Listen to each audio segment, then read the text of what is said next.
Tennis star Sania Mirza అంటే తెలియని Indian క్రీడా అభిమానులు ఉండరు. టెన్నిస్ లో తనకంటూ ఒక ప్రత్యేకమైన గుర్తింపు సంపాదించుకొని హైదరాబాద్ తరపున ఆడింది. అతి తక్కువ కాలంలోనే నేషనల్స్ లో కూడా చోటు సంపాదించుకొని సింగిల్స్ అండ్ మిక్స్డ్ డబుల్స్ లో బ్యాక్ టు బ్యాక్ మ్యాచెస్ ఆడారు సానియా.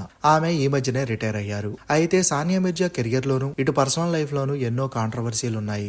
అందులో ముఖ్యంగా తన పెళ్లి. ముందు ఒకరితో ఎంగేజ్మెంట్ చేసుకున్న ఆమె ఎంగేజ్మెంట్ బ్రేక్ చేసుకుని ఇండియన్ దాయాది దేశమైన పాకిస్తాన్ కి చెందిన క్రికెటర్ షోయబ్ మాలిక్ ని ప్రేమించి పెళ్లి చేసుకున్నారు. ఆ పెళ్లి టైంలో ఆమె ఎదుర్కొన్న నెగిటివిటీ అంతా ఇంత కాదు. అయితే గట్టిగా నిలబడింది. వీరికి ఒక అబ్బాయి కూడా ఉన్నాడు. అయితే సానియా మిర్జా తన భర్తతో విడిపోయారు అని రూమర్స్ వచ్చాయి. కానీ ఎప్పుడూ అఫీషియల్ గా అనౌన్స్ చేయలేదు. అయితే ఈ రోజు ఆమె భర్త షోయబ్ మాలిక్ అందరికీ షాక్ ఇచ్చారు. తను రెండవ పెళ్లి చేసుకున్నారు. షోయబ్ మాలిక్ పెళ్లి చేసుకున్న అమ్మాయి పేరు సనా జావేద్. ఆమె పాకిస్తాన్ లో ఒక సీరియల్ నటి. ఆమె వయసు ప్రస్తుతం 30 సంవత్సరాలు. షోయబ్ మాలిక్ ఆమె కన్నా 11 సంవత్సరాలు పెద్దవాడు. పెళ్లి ఫొటోస్ ని తన సోషల్ మీడియా వేదికగా షేర్ చేశాడు షోయబ్. ఆ ఫొటోస్ చూసిన వారంతా సానియాని ఏమైంది అంటూ కామెంట్స్ పెడుతున్నారు. దీన్ని బట్టి ఈ జంట ఎప్పుడో విడిపోయారు అని తెలుస్తోంది. షోయబ్ వెడ్డింగ్ ఫొటోస్ ఇప్పుడు నెట్టింట్లో వైరల్ అవుతున్నాయి.